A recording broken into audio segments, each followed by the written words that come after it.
Hi there, I'm Jeff Stein, I'm Michael Isgoff. and this is Spy Talk. I would never be one to turn down that kind of an offer. I mean, I could be a stupid person and say, no, we don't want a free, very expensive airplane. The plane.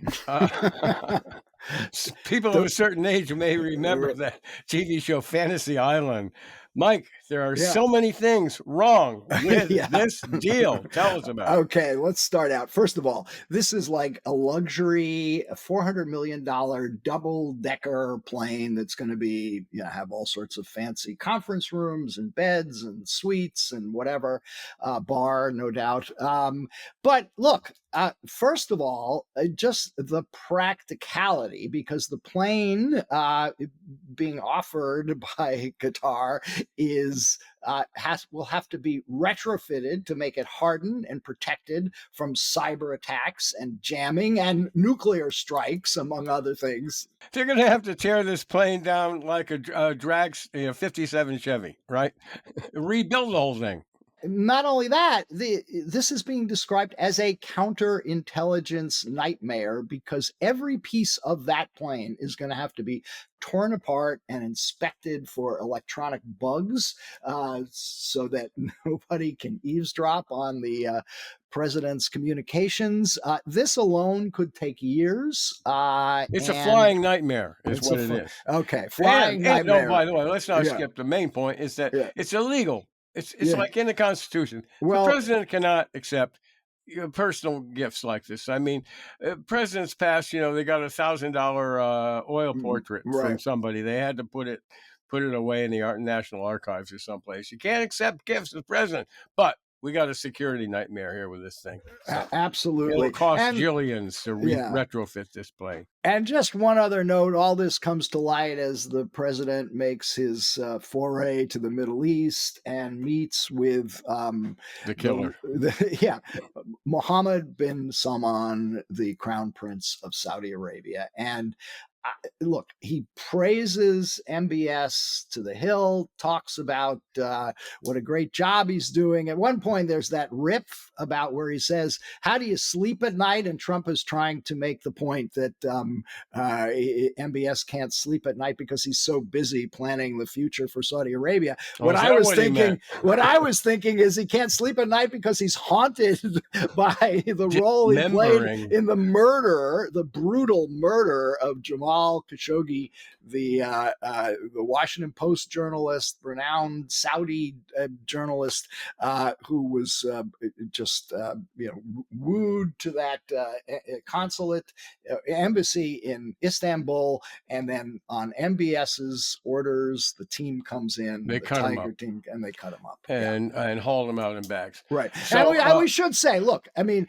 Biden said he was going to make MBS a pariah. Of course, he went over to Saudi Arabia and fist bumped MBS, so he already set the stage. But Trump has taken it to a whole new level, as he always does. Okay, back home, more junk coming out of the ODNI, Tulsi Gabbard shop. She fired the Venezuelan, the people who wrote the Venezuelan The two report. top officials at the National Intelligence Council who were responsible for that memo that contradicted the Trump administration's position that the Venezuelan government of Maduro is somehow sponsoring an invasion by the Venezuelan gang Tren de Aragua.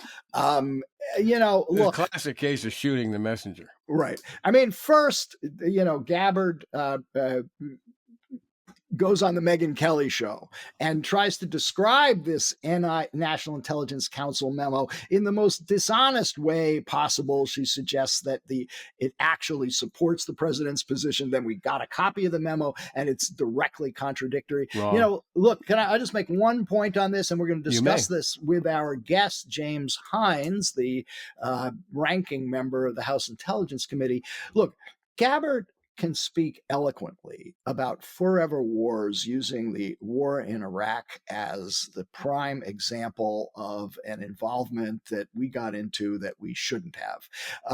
And I wouldn't think call a lot it eloquent, but whatever. Well, okay, whatever it is. But she misses what was one of the major lessons of the Iraq War, which was the distortions and cherry picking of intelligence by the Bush White House to support their narrative that Saddam Hussein had weapons of mass destruction and was working with Al Qaeda.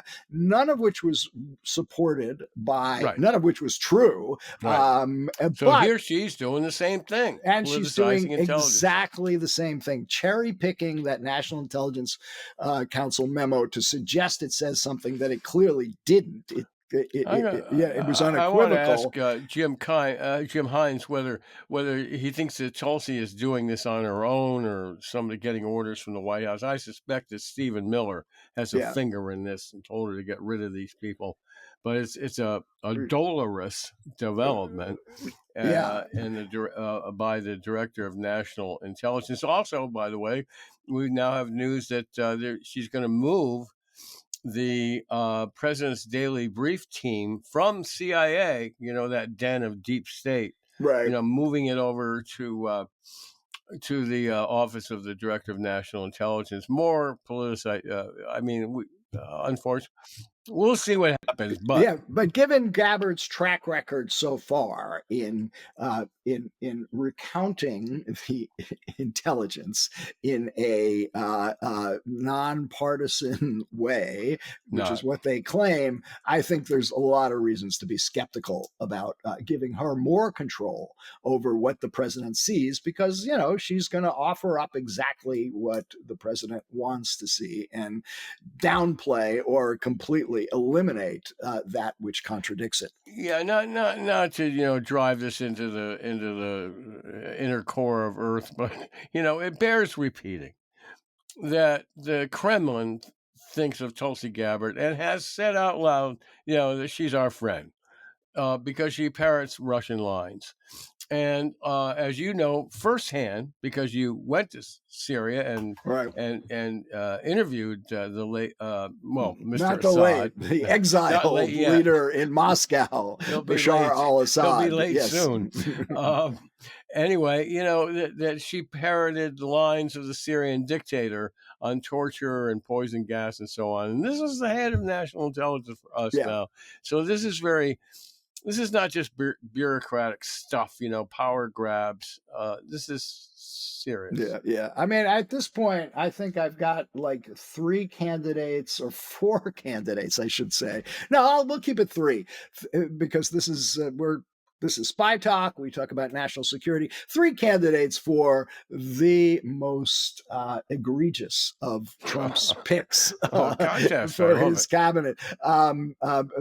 Kash Patel at the FBI, and his deputy, and his deputy, Pete Hegseth at DOD, and Tulsi Gabbard at DNI. I mean, I still think Patel may be the leader in that contest because he is most capable of doing the most damage. But God, when he's around, I mean, another report last week is that his daily briefings have gone to from daily down to 2 a week because he's not around or he arrives late. We had reports he's spending half his time in Las Vegas. This is not what we're used to with the director of the FBI. There is just a fire hose of mind-blowing stories we have to talk about, but it's enough of us. I got a dent on the side of my head. Okay. Enough of us gabbing. We've got a great guest. So let's take a quick break. And when we come back, we'll be talking to James Hines, Democrat from Connecticut, ranking member of the House Intelligence Committee. Looking forward to it. Congressman Jim Hines, welcome back to Spy Talk. You've been a great friend of ours, and we really appreciate it because we know your time is really short. So, very quickly, let's address the flying elephant in the room, the plane. The plane. I mean, beside it being illegal, according to the Constitution, from your point of view as a ranking member on the Intelligence Committee, there are intelligence issues involved in this transaction. Yeah, no doubt. And thanks for having me back. I love it. The flying elephant. I hadn't thought of that, but that's a good way. Flying white elephant. Feel free to use it. So yeah, I'm leaving the emolument stuff to the man who knows that stuff backwards and forwards, Jamie Raskin. But what I can opine on without any hesitation is, from a counterintelligence standpoint, from a strategic standpoint, terrible idea, right? I mean, Americans need to remember that this isn't just a, Uber for the president, right? This is, as they'll remember from 9/11, when the country is in its like scariest moments, Air Force One is one of the key assets to protecting the president, right? So, I mean, this is, again, it's not just transportation. And I'll tell you a story to illustrate that. You may even be able to see it in the background there. I visited the Pakistani ISI, the Air Intelligence Service, a number of years ago, and they gave me a nice little blue and white vase. Not very big, just a little vase. And I thought it was kind of cool, so I wanted to keep it. And let's just say that vase spent probably 2 or 3 months in a laboratory somewhere, making sure that there weren't listening devices, that there weren't other dangers. And, bottom line, obviously, for something that is absolutely, at its core asset of the United States security establishment, they'd have to pull every single screw, take that plane apart, to rebuild all the software. It's from a security standpoint, taking this plane is and look, this is no hit against the Qataris. The Qataris get beat up an awful lot. I think they actually serve a really important role in negotiations in the Middle East, and obviously they host one of our biggest air bases. So this is no hit on the Qataris. I mean, if this were the Swedes, we would have to take apart that plane, nail by nail, screw by screw, and put it back together. So bad idea. And this had been talked about for a while, that the Qataris were considering making this offer, which would be a message to foreign intelligence services to perhaps get to that plane and do whatever they can. Look, is there anything Congress can do here? Are any of your Republican colleagues share the concerns that you have? I should point out very quickly that Laura Loomer, the conspiracy nut, who seems to have enormous influence in this White House, Rasputin of the Trump administration, has come out against this as well, and included in her X posting the plane as a Trojan horse filled with Islamic militants. So anyway, so there is some dissent in MAGAville about this deal. You wrote a letter, didn't you, Congressman? Yeah. I'm not gonna. I don't know what Laura Loomer's doing. Ever since we actually chief of personnel of the intelligence community, I've watched her a little bit more, but that has not necessarily served to make me a smarter person. Look, I saw that Senator Wicker had some concerns. You see the sort of Susan Collins. I am anxious and have some strong concerns about this out of some of those members. Look, my bet is at the end of the day, this isn't, no pun intended, but this is not going to fly, right? I mean, once the security people, really start thinking about it, it's not going to fly. But you ask a much larger question, which is, oh my God, what is it going to take for the Republican majorities in the House and the Senate to realize that their job is to serve as a check on the president? And if you can't even do it for something this ridiculous, where the stakes are very, very low, I mean, the stakes are high, but you'd like to imagine that the president wouldn't decide to politically end you because you made an argument against taking a foreign plane.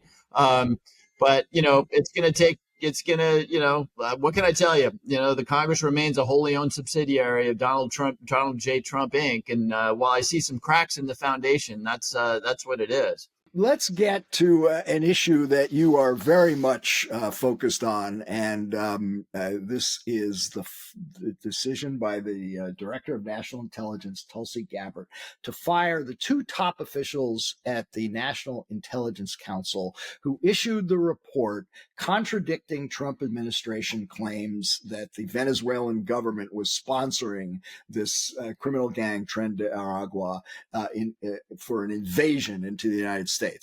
That report was clear and unequivocal. It totally contradicted what the president has said and what Gabbard herself had said just days before. The response, which they argue before the courts. Yeah, a position they argue for. So now we get the news that Michael Collins, the acting chair of the Intelligence Council, and Maria Langan-Rikoff have both been dismissed. You've written a letter about this demanding an explanation. Tell us about your concerns. Yeah. And look, it's not just the fact pattern that you laid out, right? And the piece that you left out is why do this, right? And the answer is that in order to deport people without due process, which is something that just tend to shiver down every American spine, regardless where you are on the political spectrum, they're using the 1798 law, the Alien Enemies Act, which says that you can do this given one of two conditions. Number one, you're at war, which of course we are not. Or number two, in beautiful 18th century language, if there is a predatory incursion, which of course is understood to mean another state, back in 1798, it would have been the Kingdom of France or whatever, who is, sponsoring an incursion into your territory. It's not about illegal migration, but that's the argument they were making. And that's why I think Tulsi had to, on Twitter, make a very clear statement that she, because it said ODNI, the Office of the Director of National Intelligence, agrees with the president that Venezuela is basically driving Tren de Aragua. Now, this put me in a terrible position because in early April, I read the classified report and I'm reading a contradiction to what the senior-most national security officials, including the president, are saying and what they're arguing in front of the Supreme Court. So I was in a terrible position until, of course, that report was declassified. So yes, and chapter 2 of this is that the two people who lead that organization are fired. So yes, I'm very interested. Now, it's worth for our listeners saying too, if you've accused somebody, if you're the director of national intelligence and you've accused somebody, as Tulsi did with respect to these two people, of politicizing intelligence, you're basically, cutting the heart out of professional intelligence officers. I mean, that is the cardinal sin for an intelligence officer. So, look, and we've been down this road before. Been down this road before. We could talk about the firing of Tim Hawk, which still remains a mystery because the director of national intelligence has elected not to respond to my now 5 letters that I have sent to her asking for the information that I need to do my constitutional oversight duty. But, pretty soon you've got to draw the inference, absent any other facts, that those two were fired very simply for doing their job in a way that made the director of national intelligence look embarrassing because she was misstating what they said. Now, I don't want to jump to that conclusion. Maybe it'll turn out that these two did something wrong and they were worthy of firing. But until we see those facts, I don't know. I doubt it. Let me ask you this, Congressman. How deep can you go with your own investigation or the committee's? Have you been able to summon witnesses to the committee for closed-door interrogations of these people? Have you been able to go out to the Director of National Intelligence offices and talk independently to analysts there? How far does your writ extend? Well, the awkward answer to that question is, as the ranking member, my writ does not extend terribly far. Now, if I don't get answers from the Director of National Intelligence now on 5 letters, I'm going to go to the chairman with whom I have a good relationship. And I'm going to say, Rick, this is basic oversight. This is very serious stuff. I need you to join me and I'll explain. I need you to join me in getting to the bottom of this, because if the intelligence community believes that they can be fired for doing their job, 2 terrible things are going to happen. Number one, a lot of them are going to leave. We're already seeing that, right? And these are not easily replaceable people, right? These are people who have devoted a lifetime to studying the Chinese, to learning Farsi, to understanding satellite trajectories. They're going to leave. And number 2, worst yet, they won't leave and they will accommodate a leadership core, which has clearly sent the signal that your career depends on saying what we want you to say. Those are 2 terrible outcomes. I've made the point before that this is so reminiscent of the cherry picking of intelligence that got us into the war in Iraq, in which White House officials pretty much made it clear what they wanted the intelligence community to say, and then they put out releases that deleted all the dissents from various elements of the intelligence community. You said you just said you've written 5 letters now to the DNI. In your letter yesterday, which you released, you said you've written 4 letters. So it sounds like you've written another one in the last 24 hours. And you also said 2 of them are not public. So can you tell us about the non-public ones that you've written? Can't tell you much about them. For obvious, along the same lines, we assume. Yeah, no, and I mean, I can tell you that they're not, hiding yet another potential scandal. They're sort of run-of-the-mill things. But, Michael, let me pick up on a point you just made, because you didn't say the last sentence around the compromising of the intelligence community around the weapons of mass destruction. What was the harvest of that sowing of seeds? The harvest was a catastrophic war fought on false pretenses that resulted in thousands of American deaths and tens, if not hundreds of thousands of Iraqi deaths, right? So, I mean, this is not a trifling thing. It may be inconvenient to have the intelligence community tell you things that you don't want to hear, but basic functionality requires that you have them be objective. I sort of can't imagine being an executive and telling all of my people to give me bad information. How is that a sustainable thing? And when you're talking about the presidency of the United States and the leadership of this country, it's not just your ego. It's not just what people think of you. It's young men and women in the military, who are at stake. Absolutely. It broke all the pottery in the Middle East, and we're still paying for it. Ended up, Iran ended up with kind of a client state in Baghdad. I mean, the ramifications of acting on bad intelligence are humongous. I have to ask you, and I know this is probably a delicate area for you, but what you mentioned, you have a good relationship with Rick Crawford, the Republican chair of the committee. What does that what does that mean? I mean, there's comedy, comity,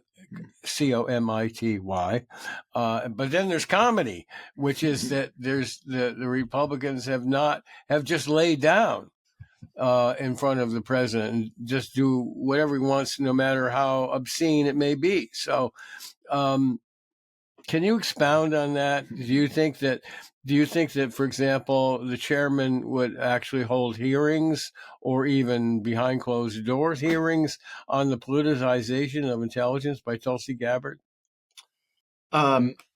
So yeah, first question first. What that relationship means is, like all human relationships, it's founded in some personal Sure. affinity and trust. And Sure. I would tell you that we have a good, trustful relationship on the committee right now. That's great.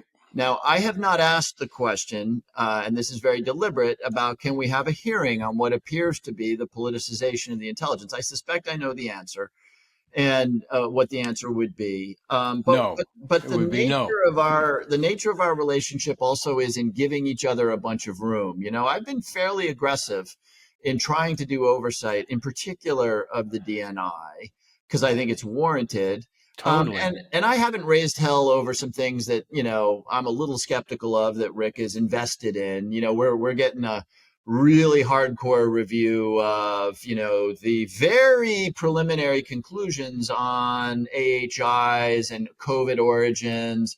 And we spent and by the way, I want to be respectful of that because, in both cases, we don't actually know the final answer. So I don't necessarily object to going back and revisiting, but there is a little bit of a conspiracy theory element to that. So anyway, my point is just simply that we're giving each other a lot of room to do our jobs. Well, yeah, as you said, and as Mike reinforced, acting on bad intelligence, manufacturing bad intelligence, having malodorous aims in foreign policy has huge consequences, like the war in Iraq, the misbegotten invasion of Iraq.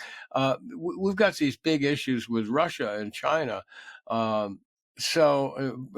Venezuela is nothing in a way, in terms of the strategic position of the United States. But this issue has to be addressed, the politicization of intelligence, or maybe you think it's a one-off with Venezuela. Let me ask you that question. Do you think this is a one-off with Venezuela for domestic political reasons, but in terms of core issues like Russia and China, that the DNI is on a more sound footing, less politicized footing? I guess I don't think about it that way, Jeff. To me, it's a very binary situation, right? You either have inculcated into you, as so many of our intelligence officers do, the notion that the politicization of intelligence is unacceptable, full stop, or you don't. Or you don't. It's not like, oh, well, it's okay in Venezuela, but it's not okay in China. That's not a way to operate. Who decides that, right? And I agree. Now what I could say, what I think is true, is that I have no reason to believe that this president is particularly interested in intelligence, right? I mean, watching Donald Trump, as I have now for some, 11 years or so, or whatever it's been, this is not a guy who's particularly interested in getting a group of experts into the Oval Office. I should point out that Gabbard is taking control over the PDB that goes directly to the president. So she's transferring the responsibility for that from the CIA analysts to her own office. And given her track record here, I would imagine that raises some issues of concern. The saving grace is that Trump doesn't even like these briefings. He reportedly only suffers through a couple of them a week, as opposed to I guess they should rename it the president's weekly brief instead of the daily brief, because he's not interested, and according to reports, he does most of the talking during a briefing. But let's so you asked about Venezuela, you asked about Russia and China. A lot of the stuff that gets really scary really worries me. And it's sort of an intermediate thing, right? I mean, I could throw out dozens of examples, but let's imagine that a satellite picks up the fueling of one of the nuclear missiles in North Korea. And we don't really know. It's cloudy, so we don't really know. Is North Korea fueling a nuclear missile? Mm-hmm. Don't you want the very best people in the Oval Office trying to answer that question? Now, did those very best people decide, screw this, I'm going to the private sector to make twice the money I can because I'm not going to hang around with these yahoos?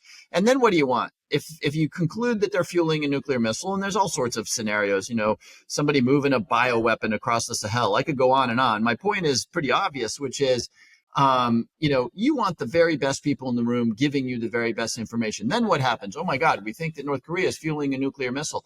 Get me the Secretary of Defense to outline my kinetic options for me. That's Pete Hegseth, right? I mean, it's just blows your mind. I think I made my point, right?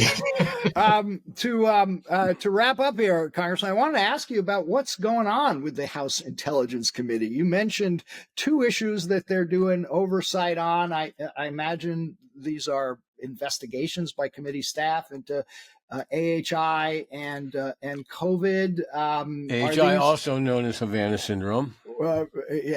Are these investigations you're cooperating with, and what other matters is Crawford and the committee focused on in the intelligence sphere? So let me just spend 30 seconds on AHI. Yes, I'm cooperating on that. We still don't have a good answer, and by good I mean a dispositive answer on what happened there.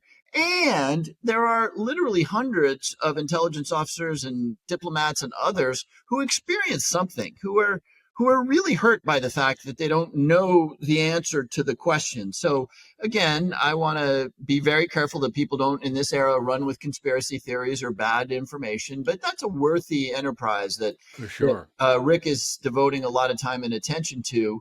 I think what he wants to prove, by the way, is that somehow the intelligence community has covered up it's Biden's fault. Yeah. They covered up the Russian role in zapping people all over the globe. On the margins. Some mystery weapon that nobody's ever seen. Yeah. No, you're right. Jeff, you said it exactly right. On the margins of all of this stuff is what we see every day out of the Twitter feeds of the cabinet officers, which wasn't Biden terrible? And that irritates me. I know exactly who did the work on AHI, and it was the University of Pennsylvania and a lot of experts. So, but that's on the margins. The other, obviously, Mike, you asked the question.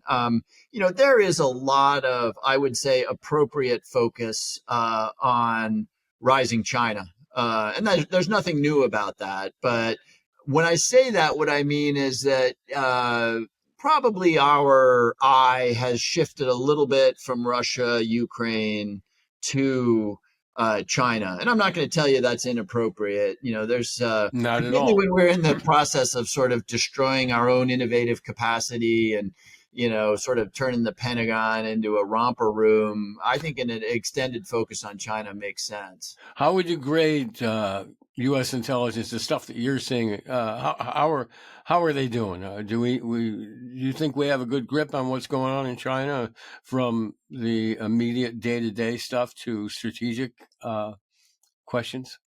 Yeah, I got to answer that question a little carefully. Put it this way, I've certainly seen no decline in the quality, even as we've seen some very talented people leave.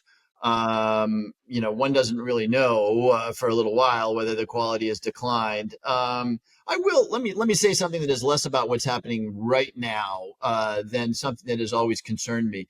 We over rely on signals intelligence, and because we're very, very good at it, right? I mean, the nerds up at NSA are just absolutely world beating at their job, and as a consequence, I've always felt that we under rely on human intelligence. I was just in London, by the way, and I said to a couple of my British counterparts, they have a long tradition of human intelligence, and especially have footprints in places like the Middle East, where I think they have better human intelligence than we do. And this stuff is hard, right? Especially when you're talking about hard targets like Beijing and Moscow. I mean, oh my God, try to run operations, espionage operations in either of those capitals, excruciatingly hard. But I think we got to do better, no question about it. This has been a long time complaint, as you know, Congressman. I remember early on in the Afghan war. In fact, Michael Flynn, the now notorious Michael Flynn, sort of made a mark by complaining that the command was ignoring human intelligence as opposed to the easy, as he called it. It's really convenient and easy just to find out what the enemy is saying over the radios or over their phones, And the one thing that the SIGINT, signals intelligence, can't give you is what the leader is planning next, what the enemy is planning next. And you need spies for that. How do you, in 10 seconds, how do you change that, Congressman? Sorry, I'm still stuck on the notorious Michael Flynn as like the worst hip hop act ever. Look, the very quick answer to that is that you really need to invest in people, right? You need to find, if what you want to do is, penetrate country X, you need to find the undergraduates who are studying in country X or studying here from country X. You need to, and who may be minorities who you want to recruit under the so-called woke DEI programs that the CIA has abolished. Yeah. And, we're in this sort of period of, I don't want to use the word hysteria because it's a genuine concern, but, we're basically trying to kick, an awful lot of Chinese students out of our universities. And there's a role for that, right? We don't want any espionage happening in our research labs, but we also do want them here for economic reasons. We also want them there because they could, in a very limited way, serve as, targets for recruiting. For sure. Anyway. All right, I got one last question for you. That's a political question. We had one big news story this week is this new book by Jake Tapper and a colleague at Axios, Original Sin, basically laying out that a lot of top Democrats knew about President Biden's decline, physical and mental, and covered it up. And were you part of the cover-up, Congressman? Well, I was going to ask the question a little more neutrally. And when did you stop covering up? Please, but this has become a serious issue for Democrats because it's looking like they concealed vital information from the voters for a long time for political reasons. Your take on this question? Yeah, let me do what sounds like your classic DC CYA thing, which is just point out that I was actually one of the very first, if not the first member of the House of Representatives to say publicly that this guy should not run for re-election. And but that was after the debate. It was after the debate. And again, I saw it. And, the debate concerned me. I had not had a lot of contact with the president, but let me say two things. Number one, I'm a little irritated by I heard Scott Jennings on CNN say this was the biggest cover up in American history. Look, we all watched Joe Biden. We saw him give a superb State of the Union speech, including taking it to Marjorie Taylor Greene. I didn't spend a lot of time with the man, but look, I think like a lot of aging people, he had moments of great capability and moments that were not great capability. That is not okay for the president of the United States. That's thing one. Thing two, we as Democrats have got to get away from what feels to me like this, imperium, where we don't question our leader. Why weren't more people asking the question? Why was it verboten inside the White House to say this guy shouldn't run? This imperium concept is deeply, it's like wanting bad intelligence. It will make for bad results. We're now into politics. Why did Harris, when she was running for president, not accurately or not feel more confident in saying, look, I disagreed with the president on these two or three things? That became a cause celeb, right? I mean, it made her look like an idiot, right? And so why do we believe that we can't challenge the president? There's nothing American about that. There's nothing particularly functional about that. Or challenge, it begs the question, or challenge the Democratic leadership in Congress. Yeah. Right? Yeah. Not a little more reticent on that one. Well, again, look, I got to ask the question. You think Chuck Schumer is a good leader for the Democrats right now? After that debate, I reflected on the 2 or 3 times I had been in the room with the president, and I made the public statement that I did. I got my head blown off for it, but anyway, I don't want to. Well, institutionally, we should have been more willing to do that. Your head is still clearly there, and we really appreciate having somebody who could come on and speak in a fairly straight way, nonpartisan way about intelligence matters. So thank you as always, Congressman. Thanks so much. Your commitment. Really enjoyed being with you guys. Thanks a lot. Well, Mike, that was interesting. The congressman is obviously committed, articulate, passionate about intelligence issues. What do you think? Yeah, and like I said, I mean, he seems to me like a straight shooter. He'll call Democrats out. We spoke about his, how he spoke out against Biden a little late, but he did. But also Biden's revealed, decline.